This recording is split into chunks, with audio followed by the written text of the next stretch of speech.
Hello guys, कैसे आप सब। आशा करते हैं कि सभी ठीक होंगे और दुआ भी करती हूँ कि ठीक हो। तो आज हम पढ़ने वाले हैं संस्कृत का चैप्टर 2 दुर्बुद्धि विनश्यति। ठीक है, तो चलिए हम ना पूरी मीनिंग समझेंगे। मतलब मैं इसे पढ़ने वाली नहीं हूँ। ठीक है, इसको मैं बस इस तरीके से बताऊँगी कि हर एक पैराग्राफ में क्या हो रहा है, ये बता दूँगी कि बहुत टाइम लगेगा यार, हम पढ़ेंगे। तो चलिए स्टार्ट करते हैं। वो जो चैप्टर 1 का लिंक है ना, वो मैंने डिस्क्रिप्शन में डाल रखा है। बाकी और सारी चीज़ों का भी लिंक मैंने डिस्क्रिप्शन में डाल रखा है, तो वहाँ से देख लीजिएगा। तो चलिए हम शुरू करते हैं अपना चैप्टर। तो देखो यहाँ पर बोला है ना, अस्थि मंगलेश यहाँ से लेकर और यहाँ पर कहाँ तक है, सम तक, है ना। तो ये वाला जो पैराग्राफ है ना, ये वाला पैराग्राफ, इसमें क्या बोल रहा है, इसमें बोल रहा है ना मगध देश में पुल्लो पतला नामक एक तालाब था और वहाँ पर 2 हंस रहते थे। ठीक है, संकट और विकट नाम के रहते थे। ठीक है, और कुमरीव नाम का एक कछुआ भी रहता था जो कि उनका मित्र था। ठीक है, बस इतना इसमें इस सेंटेंस में क्या बोल रहे हैं, यही बोल रहे हैं। ठीक है, अब देखिए दूसरा पैराग्राफ है ये वाला अत एकदा वीरा वाला। इसके बाद लास्ट में इच्छामी है। ठीक है, तो इसमें क्या बोला, एक बार कुछ मछुआरे वहाँ आए और बोली, हम कल मछलियों और कछुओं को मारेंगे। ऐसा सुनकर कछुआ बोला, मित्रों, क्या तुम दोनों के द्वारा मछुआरों की बातचीत सुनी गई? अब मैं क्या करूं? दोनों हंस बोले, सुबह जो ठीक होगा वह किया जाना चाहिए। कछुआ बोला, ऐसा मत कहो, वैसा करो जैसा मैं दूसरे तालाब में जा सकूं। दोनों हंस बोले, हम क्या करें? कछुआ बोला, मैं आप दोनों के साथ आकाश के मार्ग से दूसरी जगह जाना चाहता हूँ। तो ये जो पूरा पैराग्राफ है, इसमें बस इतना ही बोला गया। ठीक है, अब देखिए दूसरा देखते हैं। अब ये वाला जो पैराग्राफ है ना, ये वाला देखते हैं। चलो, सॉरी, मैं कौन से वाले पैराग्राफ नहीं, मुझे याद नहीं आ रहा।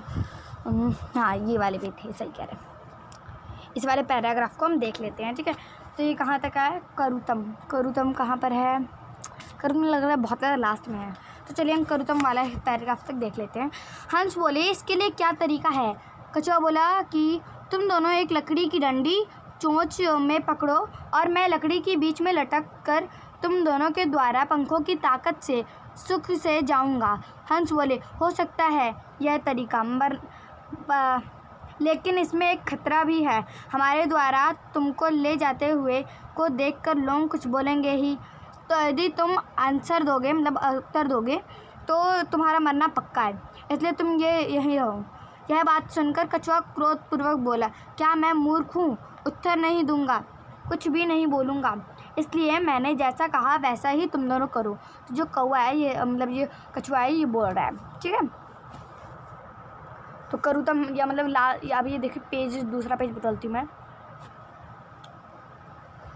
सॉरी, दूसरे पेज पे तो थोड़ी सी प्रॉब्लम आ गई थी मेरे मोबाइल में, तो सॉरी। जो इसी वाले पैराग्राफ है ना, इस वाले पैराग्राफ में क्या बोल रहे हैं ये भी देख लेते हैं। ठीक है, एवं काष्ठ दंडे लंबान वाले पैराग्राफ में। ठीक है, ये आखिरी का पैराग्राफ है हमारा।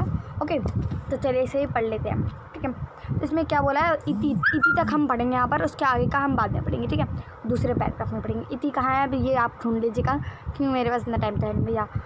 देखो अब इसके बाद क्या आता है, इस प्रकार लकड़ी की डंडी के बीच में लटकते हुए कछुए को देख वाले दौड़ते हुए बोले, अरे बहुत आश्चर्य है कि हंसों के साथ कछुआ भी उड़ रहा है।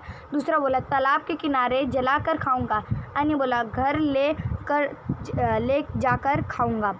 ठीक है, तो ये सब जो है कछुआ मतलब जो मछुआरे वगैरह गाँव के लोग थे, ये सब बोलने लग गए। तो देखिए पेशा से कहीं बोल रहा है, ये रहा, देखिए यहाँ पर तेषा ये वाली जो हमारा पैराग्राफ है, इसमें क्या बोल रहा है देखते हैं। ठीक है, उनके वचनों को सुनकर कछुआ मित्रों को दिए गए वचनों को भूलकर क्रोध में बोला, तुम राख खाओ। ऐसा बोलते ही कछुआ आकाश में गिरा और ग्वालों के द्वारा मर गया। तो जो कछुआ था वो क्या हुआ, मर गया ग्वालों की वजह से, और उसको गुस्सा आ गया इस वजह से।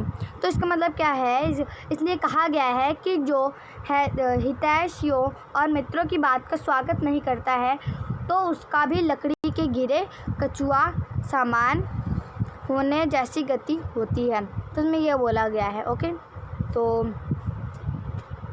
बस यहीं से हमारा जो मतलब ये जो कहानी का जो मोरल है, वो ये वाली लाइन में दिखाती हूँ मैं आपको। ये वाली लाइन हमारी कहानी की मोरल है, उसका मैंने आपको बता भी दिया है। ठीक है, मीनिंग क्या है। तो आज के चैप्टर में इतना ही, बाकी शब्दार्थ वगैरह जो भी आपको याद करना है कर लीजिएगा। Bye bye.